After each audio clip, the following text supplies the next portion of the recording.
Hi everyone and welcome back to a brand new video. Oh my gosh, it is so hot today. Like filming this video is a real hassle and a trial because it's so warm. Having all my stuff closed and all the lights on me, I'm literally on fire. But anyway, we are doing a piercing FAQ today. It's been a little while, so I did go on Twitter and Instagram. Make sure you come and follow me on those platforms so for the next one you can get your questions in. But you sent me your questions and I'm going to answer your piercing questions. Yes! Do you set off the security alarms when you go on holiday? You must do with all that metal. John, drink acid. How do you get the patience to wait for your piercings to heal? I'm so impatient. Ugh, I mean, I don't consider myself that patient, to be honest. I do change my piercing sometimes a little bit too soon. I'm definitely someone who doesn't necessarily stick by the book. How often should you change/clean your jewelry? You should wash your ears and stuff, whatever you have, like every single day when you have a shower. For me, when I'm in the shower, I'll get like the head and I'll spray it around my ears, get some soap and just clean all in and out, like around the piercings. I sort of swap mine over sort of every sort of 6 months and then I'll get some new ones and replace them. There are a few that I've had for a long period of time, but like the majority of time I do it like every 6-ish months. What are the signs you can see in the first week or two that your piercing isn't healing right or wrong? Obviously, it depends on your body and how you react because some people's will swell more, some people's will bleed more. It's hard to necessarily tell directly within the first week if your piercing is like not like right. I think if it's been 2 weeks and your piercing is still constantly aching all the time, like at that point your piercing shouldn't really hurt unless you touch it or move it. I think if your piercing is starting to like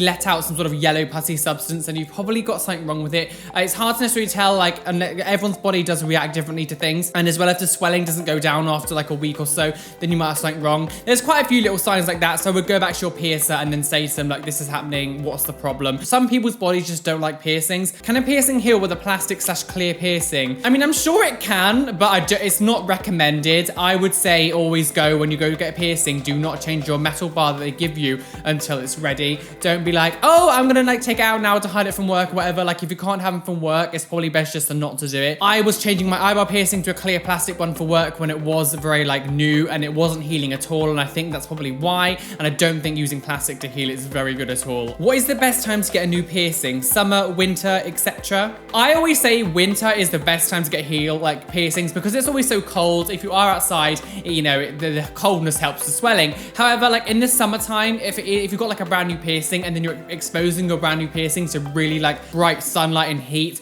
it won't help it heal at all. It will be a bit slower and it can cause it to be infected just because, sunburning, you don't want to get sunburned around the piercing because it will just be horrendous. Do root piercings count as surface piercings? Are there any chances they can migrate out of your body? So, root piercings aren't surface piercings because it's in the top and out the bottom. It's not like something where you have to like make a space for the piercing, like your ear is naturally shaped like that. So it's in one side and out the other. There's no forcing like of bars being put anywhere. However, some people's roots are a lot bigger and smaller than others. And if you have it like, if you have a really small root and you have quite a big bar, there is a chance that your body will push it out of the bar because there's not really much like space for it. Root piercings can migrate and it will depend on your ear. So please, when you go and get it done, ask your piercer. Well, to be honest, they shouldn't really do it if you can't really get it done. What's the best way to clean jewelry when you get it in the mail or from a store? Whenever I get new things, I genuinely get like a cup and just put some salt water in the cup and then pour some boiling water over it. Normally, if you do buy them, they should be sterilized anyway.